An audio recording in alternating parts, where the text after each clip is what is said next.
चलिए नमस्कार दोस्तों। आज आप लोगों के बीच में जो है ना अध्याय 1 वास्तविक संख्या यानी रियल नंबर का बोर्ड मॉडल प्रश्न हल करेंगे, जो कि क्वेश्चन डायरेक्ट एग्जाम में आएगा आधारित। ठीक है, अब इसको समझते हैं। सबसे पहला नंबर बना लिए पहले इसलिए ताकि समझाने में है ना आसान हो, लिखने में है ना समय भी लगेगा और वीडियो लंबा हो जाएगा। देखिएगा, सबसे पहले नंबर में देखिए यहाँ पर क्या लिखे हैं, 135 और 225 का यूक्लिड विभाजन एल्गोरिज्म का प्रयोग करके एचसीएफ यानी मौसम ज्ञात करें।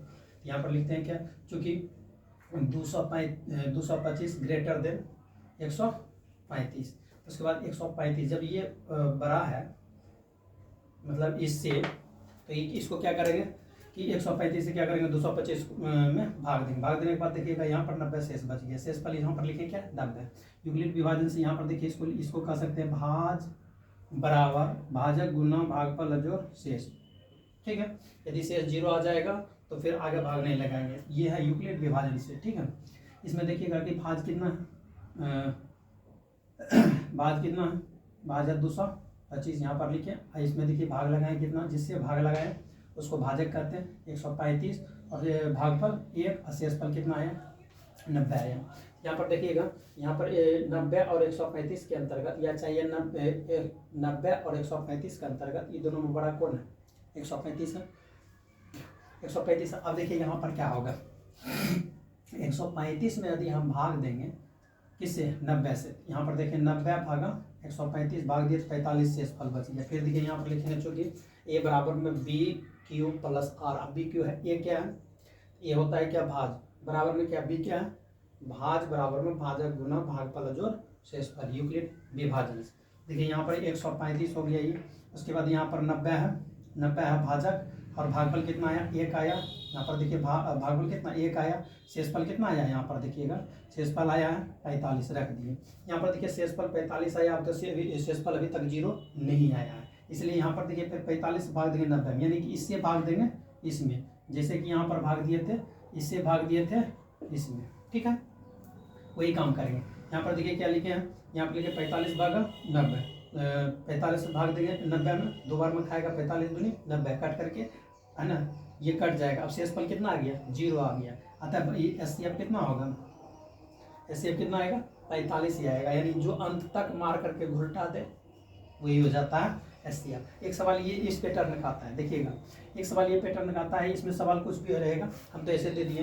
यहाँ पर देखिए कि 4.34 पर रेकरिंग है, 4 पर रेकरिंग है, को पी बटा क्यू के रूप में लिखने के लिए कह रहा है। क्या कह रहा पी बटा क्यू के रूप में लिखने के लिए कह रहा था, इसमें लिखेंगे क्या 4.34 पर पावर रेकरिंग। अब देखिए इसको आसानी से समझते हैं, 2 नंबर वाला सवाल आता है पूछता है। देखिएगा यहाँ पर देखिए सवाल क्या है, पहले मूल संख्या उसको उतार लिए, आराम समझिएगा, मूल संख्या है उसको उतार लिए, उसके बाद देखिएगा रेकरिंग को छोड़ करके जो संख्या है उसको घटा लिए, अंश वाला काम खत्म, हर बाएं रेकरिंग को छोड़ करके जब अंक है वो 9, उसके बाद रेकरिंग और दशमलव के बीच में जितना अंक है उतना 0 हार गया। फिर समझिए यहाँ पर इसी से समझ में बात होगी कुछ नहीं, मूल संख्या उतार दिए, रेकरिंग छोड़ करके जो संख्या उसको घटा दिए, बटा जब अंक रेकरिंग छोड़ करके जितना अंक है उतना 9। नीचा में डिटेल तो बताएगा तो लॉन्ग हो जाएगा, लेकिन यही विधि बना लीजिएगा।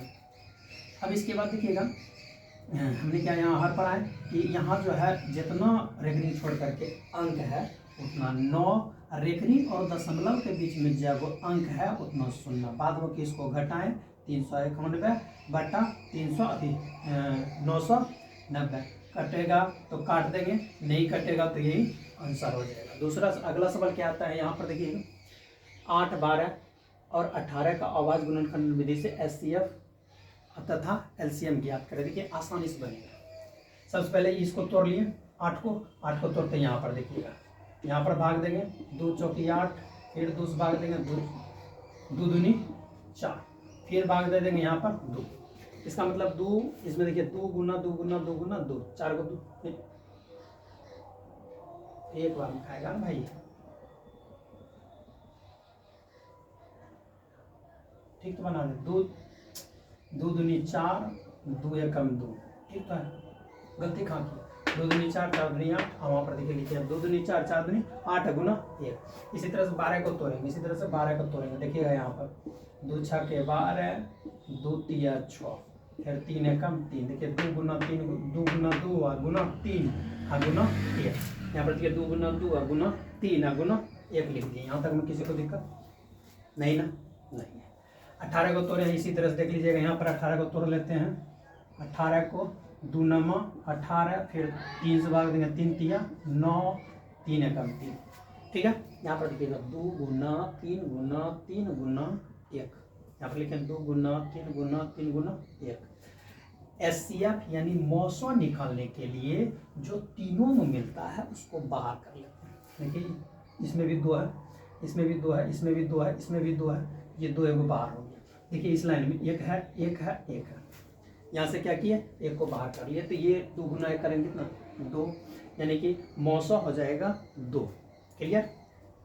अब लॉसो निकालने में कठिनाई होता है बच्चा को, ध्यान दीजिएगा। यहाँ तो जो मिला उस मिलल का वाला इसको यहाँ पर उतार लिए। ठीक, इसके बाद देखिएगा कम से कम 2 अंक में यानी 2 लाइन में मिलना चाहिए। देखिएगा इसमें भी 2 है, इसमें भी 2 है, इन दोनों में से एगो 2 निकाल लिए, यहाँ पर आ गया। फिर देखिएगा इसमें भी 3 है, इसमें भी 3 है, ये 3 एगो को निकाल लिया। अब जो बच गया कोनो तब नहीं मिल रहा, कोनो line by chance E line में और ई लाइन में भी मिलता तो उसको निकाल लेते, लेकिन नहीं मिल रहा है। इसके बाद देखिएगा ये यहाँ पर लिखेंगे क्या 2 गुना 3, बाद बाकी मल्टीप्लाई करेंगे इसको, 2 दूनी 4 4 दूनी 8, मन में रखेंगे 3 तिया 9 9 8 72। क्लियर हो गया? यहाँ से सवाल इस टाइप का सवाल एगो आता है, इसलिए दिमाग में रखिएगा। अब इसके बाद देखिए यहाँ पर एगो सवाल ये आता है 3 + 2√5 एक अपरिमेय संख्या है ना, साबित करने के लिए। तो यहाँ पर लिखेंगे क्या माना कि 3 + 2√5 एक अपरिमेय अति एक परिमेय संख्या, इसका विरोधाभास यानी विपरीत बोलते हैं, इसलिए हो जाएगा। गलत कर लिए भाई, चलो सवाल खत्म कर लेते हैं, गलत कर लेते हैं। हो गया, यहाँ पर सवाल मिटा लेते हैं। यहाँ पर 2 छूट गया था, सॉल्व नहीं किया, फिर से कटकुट हो जाएगा, दिक्कत होगा। देखिएगा यहाँ पर 3 + √5, यहाँ पर 3 + √5 ले लिया ना, तो 3 + √5 बराबर में परिमेय संख्या। यहाँ पर लिखें दोनों और वर्ग करने पर, दोनों वर्ग कर लिए। इसके बाद देखिएगा यहाँ पर देखिएगा 3 + √5 का होल स्क्वायर, यहाँ परिमेय संख्या का वर्ग, यानी क संख्या यानी परिमेय संख्या, क संख्या यानी परिमेय संख्या। इसके बाद देखिए यहाँ पर क्या आएगा a + b का होल स्क्वायर पर बैठाएंगे। देखिए नहीं आता है, यहाँ पर देखिएगा, यहाँ पर देखिएगा कैसे आएगा 3 + √5 का होल स्क्वायर। देखिए पहला स्क्वायर इसको लगा देंगे, उसके बाद इन दोनों के बीच में मल्टीप्लाई कर लेंगे। ठीक है, कितना आएगा देख लीजिए, उसके बाद पावर से गुना करेंगे। देखिए 3 गुना √5 करेंगे तो 3√5 है ना, 3√5, अब मल्टीप्लाई पावर से 3 दूनी 6√5 हो जाएगा। यहाँ पर लिखेंगे प्लस 6√5, उसके बाद यहाँ पर √5 का स्क्वायर। यहाँ पर देखिएगा क्या आएगा, यहाँ पर 3 तिया 9, 6√5 प्लस यहाँ पर आएगा 5, 9 5, देखिएगा यहाँ पर 14 + 6√5 आएगा। ठीक है, तो यही चीज़ यहाँ पर देखिए डायरेक्ट लिखे हैं क्या, यहाँ पर लिखे हैं देखिए इसका स्क्वायर किए इतना। इसके बाद देखिए यहाँ 3 गुना 1 करेंगे 3 है, 3 पावर के साथ करेंगे 3 दूनी 6 और √5, इसका स्क्वायर करेंगे तो देखिए इतना आएगा, क्योंकि स्क्वायर और रूट कट जाएगा। चाहे इसे बना लीजिए, चाहे √5 गुना √5 करेंगे तो √25 आएगा, इसका वर्गमूल कितना आएगा 5 आएगा, वो यहाँ पर 5 करेंगे। चलिए हो गया, अभी दोनों को जोड़ दिए, कितना आएगा 9 5 14, जो ये यहाँ की है 14 + 6√5, 14 + 6√5। अब देखिएगा बराबर में क्या परिमेय संख्या। अच्छा यहाँ पर देखिए एक चीज़ लिखे, परिमेय संख्या का स्क्वायर था, यहाँ पर परिमेय संख्या लिखे भाई। ये कैसे किए समस्या देखिएगा, हमको यहाँ समझा देते हैं, देख लीजिएगा। परिमेय संख्या का वर्ग हमेशा क्या होता है, परिमेय संख्या होता है, क्या होता है परिमेय संख्या होता है। परिमेय संख्या का वर्ग परिमेय संख्या, जिसे कैसे देखिए यहाँ पर 5/2 लिख दिए, या 5 यहाँ पर 6 लिख का स्क्वायर करेंगे तो क्या आएगा बताइए तो, 25 और 6 6 का 36। अब हमको ये बताइए, ये 5/6 तो परिमेय संख्या है, जब ये परिमेय संख्या है तो ये बचे 25, 5 के स्क्वायर करेंगे तो 25 25, 6 के स्क्वायर करेंगे 6 6 36, 25/36 भी तो परिमेय संख्या है, इसलिए यहाँ पर लिखते हैं क्या, परिमेय संख्या का वर्ग हमेशा परिमेय संख्या ही होता है।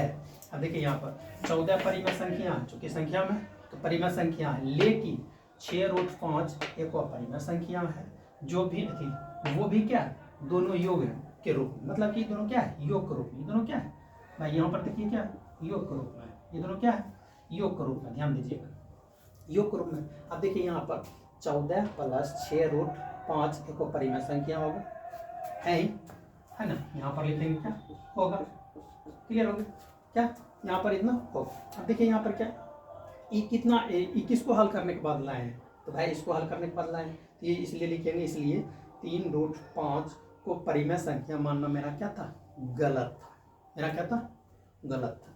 अतः 3√5 एक अपरिमेय संख्या होगा PD। क्लियर हो गया, समझ में आया, तो ठीक बाद में की 1-2 बार वीडियो देखिएगा, समझ में आएगा। धन्यवाद।